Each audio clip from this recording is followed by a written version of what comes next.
Perhatikan, ini adalah pemuda dengan penampil sederhana di depan kita. Dia bahkan menghabiskan 8.000 yuan untuk membeli sebuah kontainer secara online. Tak pernah terbayangkan bahwa setelah modifikasi yang cerdas oleh pemuda itu, kontainer itu berubah menjadi sebuah studio yang indah dan fungsional. Ketika studio itu selesai dibangun dan produk ditampilkan, seluruh desa terkejut. Mereka pun bertepuk tangan dan memuji. Mereka memuji pemuda itu sebagai seseorang yang menerapkan ilmu yang didapat dan benar-benar berbakat. Ternyata pemuda itu adalah lulusan terbaik dari Universitas Desain Industri.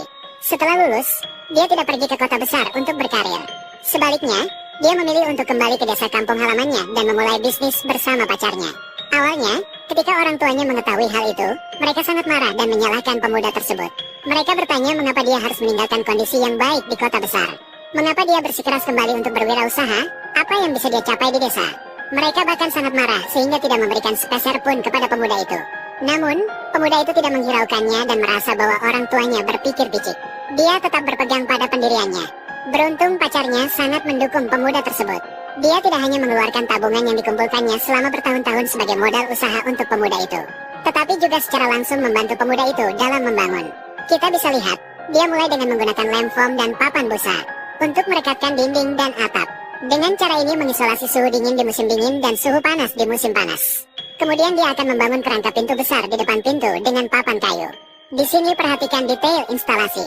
Pemuda akan meninggalkan celah tertentu di tengah papan kayu. Dengan cara ini, meskipun papan kayu mengalami deformasi akibat pemuaian dan penyusutan karena suhu, tidak akan menekan dan merusak pintu kaca.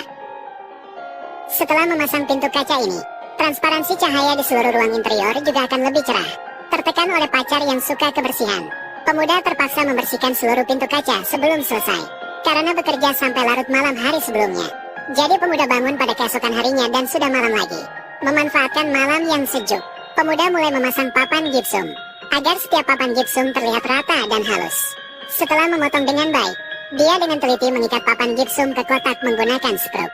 Dan panjang setiap skrup juga pas. Tidak akan menyebabkan kebocoran karena menembus kontainer. Pacar, saat melihat pemuda begitu bekerja keras, juga tidak tidur untuk membantu pemuda.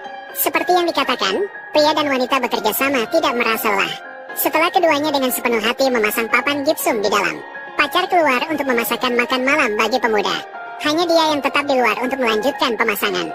Namun pemuda itu juga tidak asal-asalan. Bagian detail sambungan papan gips, dia menggunakan strip plastik untuk mengikatnya. Melihatnya seperti ini, juga sedikit terasa seperti rumah yang didekorasi sederhana. Istirahat sejenak, pemuda itu pun melanjutkan mendempul. Untungnya, dia pernah bekerja renovasi di tempat konstruksi selama liburan musim panas. Teknik mendempul yang diajarkan tukang senior tidak dia lupakan sedikit pun. Pertama, menutup lubang skrup, kemudian mengisi setiap celah papan gips untuk mencegah keretakan di masa mendatang. Pemuda itu menggunakan teknik yang hanya dipakai oleh tukang senior, menempelkan pita kertas di setiap celah, lalu mendempul lagi. Dengan cara ini, dinding yang dihasilkan akan rata dan tanpa celah.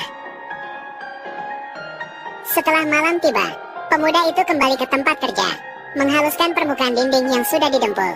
Namun, ruangan yang hangat membuat pemuda itu pulang lebih awal. Keesokan paginya, pemuda itu mulai mengebor di kontainer. Ini untuk memasang ventilasi dengan baik, dengan adanya lubang untuk pertukaran udara. Di masa mendatang, meskipun dalam lingkungan yang lembab dan panas, udara juga bisa lebih segar.